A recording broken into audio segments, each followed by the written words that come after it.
Kabaka eyasitama mu bantu be ne bamulaba batya okukyasanguza ne babeera awo nga kibafuukidde ekizibu bakyogere batya bamugambe batya nti Ssaabasajja ositamye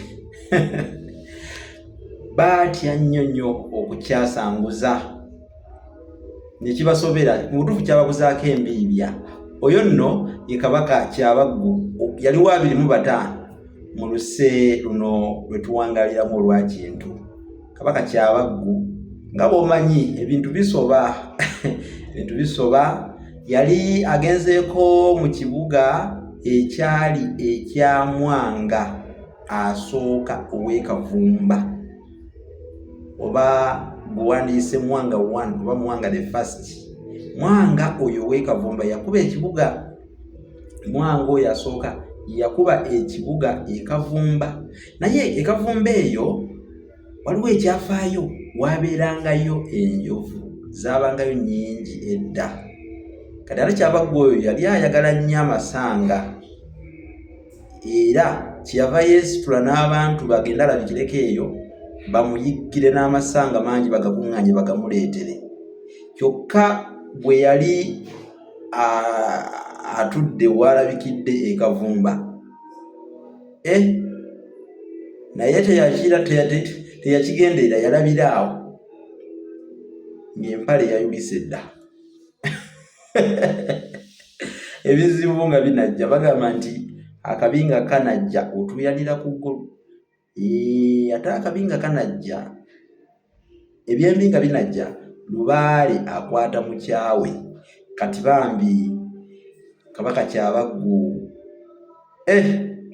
Mutaka n'atoloka anti yali alabise atudde. Abantu ne bagamba leero tugambe tutya, tumugambe tutya. Ne wavaayo akakazi kigambibwa nti kaali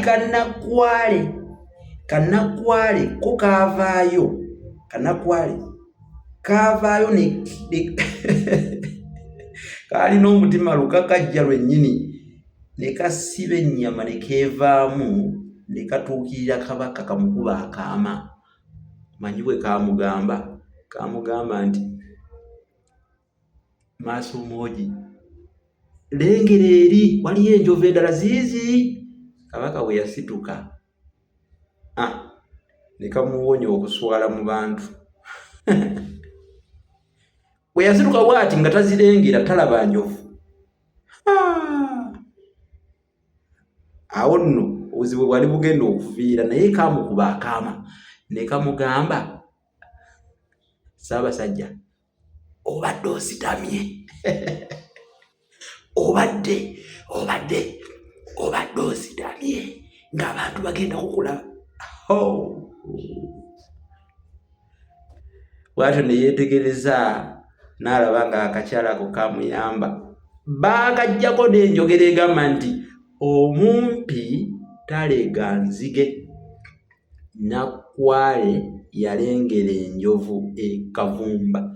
Omumpi talega nzige, Nakwale yalengera enjovu e Kavumba. Kakati olugero olwo lwatandikira awo ku mulembe gwa Kabaka Kyabaggu. Naye bino ebyafaayo abantu tebeefunyiridde nnyo kubinoonya, kubifaakuusa, kubimanya na kubitegeera. Ne TV oluusi ze musuubira okubagamba ebintu ebyo tezibibagamba kubanga babeera mu kunoonya lugambo. Simanyanga ani yaguze emmotoka ey'akabi, simanyanga ani alina ensimbi ennyingi ennyo, ani yayambadde atya, enkuba etonnyawa. Babeeramu ebyo lugambo gambo, social media platform zonna bali ku ebyo. Kati bino ebintu tebifuniddwayo kadde kanjawulo oba kateeketeeke okubeerawo nga bibagambibwa. TikTok account ze mugoberera zibeerako biddiikuula biteba mazina.